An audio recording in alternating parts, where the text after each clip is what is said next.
Não. Tá com o pessoal da SDS, mas daqui a pouco eles estão liberados. Tá bom. Logo da SDS eu não vou nem entrar, senão... Não, ele tá enchendo.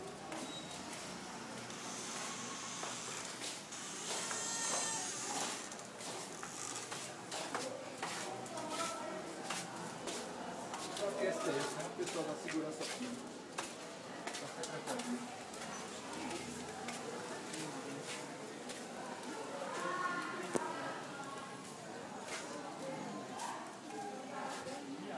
Deixa eu ver se eu entro aqui, já que não tem ninguém.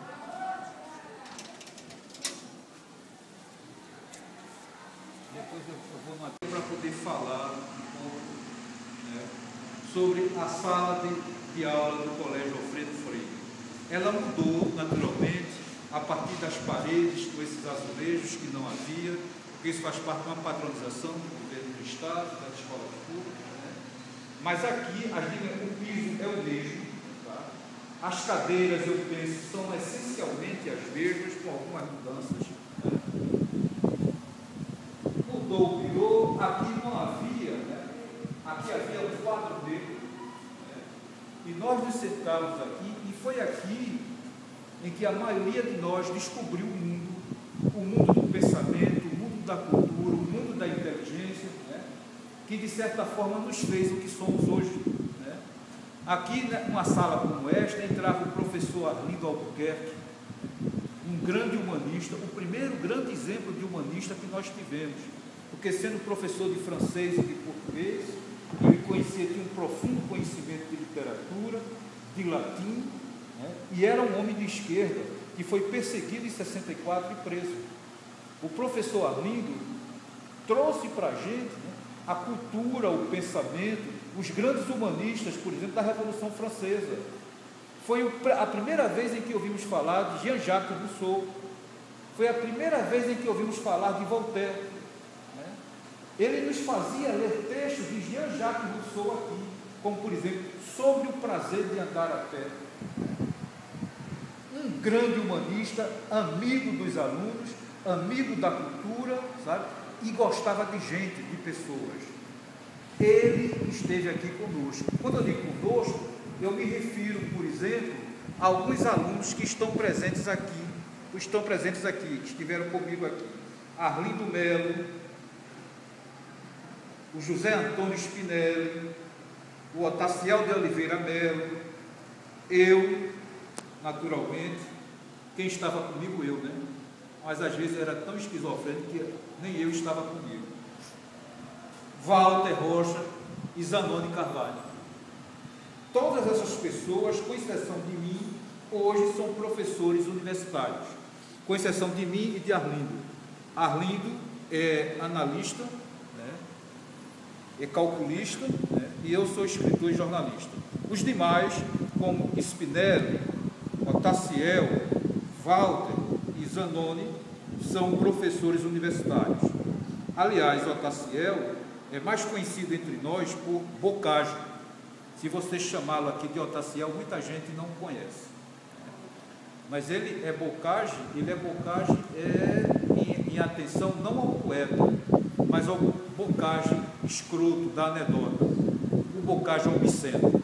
Mas ele agora quer passar para as novas gerações que o nome dele é uma homenagem ao grande poeta, né, José Maria de Bocage.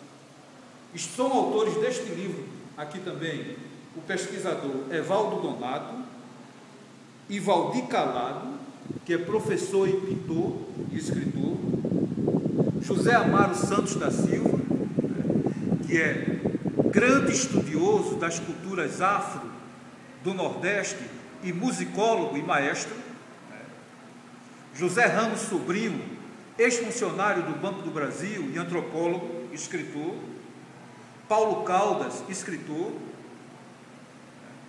O denominador comum dos autores deste livro é de que todos passamos por água fria. Aliás, passamos, maneira de dizer, água fria não passa por nós. Nós estamos com água fria até hoje. Vamos passar em outra. Os alunos daqui do colégio, tá? E é no terceiro ano aqui, colegial, essa é uma do terceiro ano. Seu nome é? Leila. Leila. Leila, como é que as pessoas veem, eles estão recebendo essa aula de filosofia? Era bom você perguntar para eles. A gente está trabalhando o tema liberdade aqui em sala de aula. Vamos dar uma entradinha, então, só permite? Pode, permito, vamos. Seu nome, professora, é? Leila. Meus amigos, eu sou Urariano Mota, escritor e jornalista, ex-aluno aqui do Alfredo Freire. Vocês se lembram de mim, né? Então, a minha barra é inesquecível, né? Papa Fiba, a gente nunca se esquece, né? Eu vim aqui, vocês lembram, lançar esse livro aqui. E o que eu estou achando interessante é que vocês hoje têm aqui aula de filosofia, e isso era, para nós, havia dois grandes sonhos de consumo para nós na época. Uma era ter uma biblioteca, vocês têm biblioteca. Outra era estudar filosofia. Isso a gente lia em livros fora do currículo. Né? Hoje é massa estudar filosofia. A gente estudava filosofia, lia fora do livro. Né? E a terceira coisa que vocês hoje têm um auditório. Quer dizer, vocês hoje seguramente têm mais condições de estudar, de produzir o que nós tivemos. Eu estava até dizendo a amigos meus, quando nós viemos aqui a última vez, rapaz, se o Alfredo Freire na época fosse este que está hoje, eu garanto a vocês, eu não tirava os pés do colégio, passava aqui de manhã, de tarde, de noite. Isso é um sonho, né? Ter essas coisas aqui que vocês têm. E a professora estava falando para vocês sobre liberdade. Sobre liberdade. Aí hoje, assim, a gente trabalhou o que é ser livre para cada um, né? Onde eles até produziram uma relação, porque teve umas que eu destaquei, alguns pontos que ficaram muito boas. Sim. Quer ser livre, aí semana passada trabalhamos o livro Ilha das Flores. Aí bem interessante a discussão, eles se quiserem complementar. E depois eu pedi para eles pensarem, será que a liberdade está condicionada à questão socioeconômica? Né? Para eles pensarem um pouco sobre isso. Será que todos nós somos realmente livres? E hoje a gente está trabalhando a concepção, deu um texto para eles, a concepção de liberdade em Sartre, Aristóteles e Hegel. Aí eles estão com o texto. Eu disse, olha, eu quero que vocês leiam, interpretem, a gente depois discutir sobre isso. É genial isso, né? Repara que coisa bonita, a concepção de liberdade em Aristóteles, em Hegel e Sartre, né? Vê que coisa bonita, né? Eu só vim entender o pensamento de Hegel, né? Muitos anos depois, na maturidade, entendeu? Que coisa bonita vocês têm. Agora eu pergunto a vocês, vocês sabem, não sei se vocês já notaram isso, que vocês terão tanto melhor rendimento em filosofia, quanto mais vocês tiverem um hábito de literatura, de ler literatura. Vocês já atentaram para esse detalhe? Já? Por quê? Teu nome é? Ricardo. Ricardo? Por que, Ricardo? Porque assim, filosofia assim, é assim, mais pensamento, mais coisa raciocínio. Sim. Mas, e o que é que tem esse raciocínio lógico, raciocínio, a ver com literatura? Sim, qual a relação? se a pessoa lê, fica muito inteligente. Sim, é verdade. É verdade. É porque acontece o seguinte, é que se você não tiver intimidade com a leitura, intimidade com o texto, então quando você for pegar a obra do filósofo, as suas dificuldades vão ser bem maiores, entendeu? Se você tem o hábito de ler romances, se você tem o hábito de ler poesia, se você tem o hábito de ler contos, isso abre as tuas portas da percepção. Tem até um romance do inglês que fala em as portas da percepção. Abrem-se as portas da percepção. E aí vocês vão ter condições de entender. Né? Um filósofo como Hegel, por exemplo, é um filósofo complicado, não é fácil. A leitura dele não é fácil. A leitura que vocês vão ter, por exemplo, do conceito de liberdade em Aristóteles é mais simples do que se tiver um Hegel, por exemplo. Sartre já é um pouco mais complexo, mas em Hegel é complicado. Vocês vão ter que ter maturidade, tem que ter uma orientação da professora para guiar vocês. Agora, eu vou dizer de Hegel um pensamento que para mim é luminoso, que serve para mim por toda a vida e serve para todos vocês. Eu que também estive já nas mesmas condições de vocês. Na minha adolescência, isso em 1964, 65, uma das coisas mais complicadas que nós tínhamos nós tínhamos dois grandes estigmas, duas grandes perseguições. Uma era da pobreza, a outra era de ordem racial. Nós tínhamos dois grandes estigmas.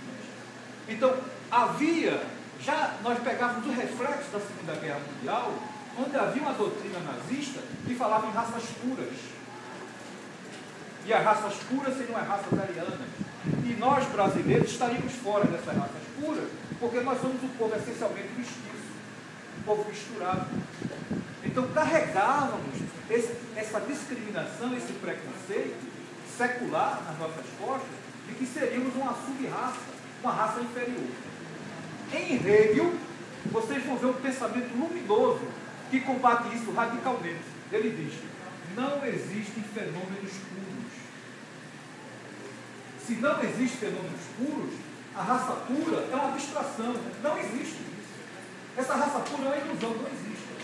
A humanidade é o que é como fruto de cruzamentos, de miscigenações. Sim, é por isso mesmo. Por Ariano Mota.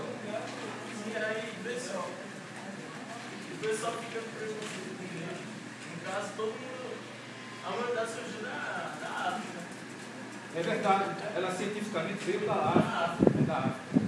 E um detalhe que tem é o seguinte: Todo mundo da vida de africano. a humanidade só cresce quando ela cruza raças, cruza culturas, cruza histórias. É desse cruzamento, dessa mistura que se faz a humanidade. E até o conceito de raça hoje é contestado, né? É contestado. Porque nós aqui somos uma única raça, a raça humana. Isso. Né?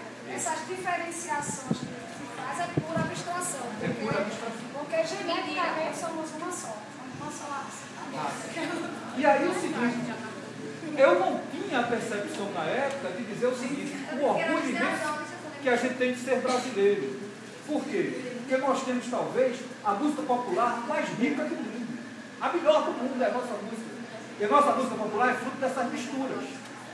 Tem de índio, tem de negro, tem de branco, mas tem essencialmente de negros.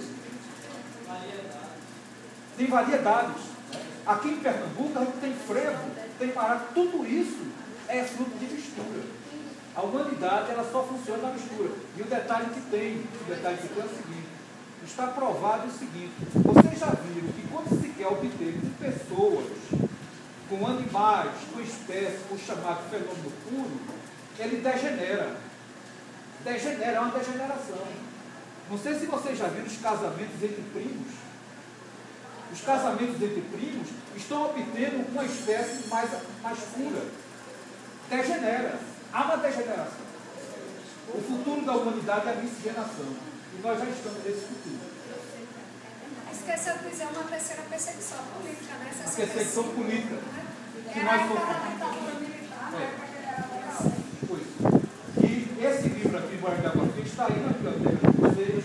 Eu gostaria que vocês vissem. Tá? Está aí na biblioteca de vocês. Tá? Está aí. Existem pelo menos 11 exemplares aí. 11 exemplares estão aí, tá? A gente fala em alguns textos aqui, a gente fala sobre a época de 64, da ditadura que nós passamos aqui no Colégio Alfredo Freire. Nós tínhamos, eu estava dizendo à minha filha antes, que nós tínhamos um professor de francês, de português, que era um humanista, que era o ex-preso político, o professor Arlindo Albuquerque. Foi ele que nos falou aqui, Jean-Jacques Rousseau. Ele nos falava em Rousseau, na época em que a gente fazia terceira série ginasial. Sabe o que é a terceira série ginasial hoje? É o equivalente à sexta série, se não me engano, do fundamental. Ele falava para a gente sobre Rousseau, sobre Voltaire, e a gente parava para ouvir. Porque quando ele pegava um texto em francês e dizia sobre a liberdade de consciência, a gente sentia a emoção subir na voz dele. Ele estava falando da história. E essa história que nós vivemos aqui, e nós procuramos transmitir mais adiante para vocês. Professora, muito obrigado. Que agradece. Prazer.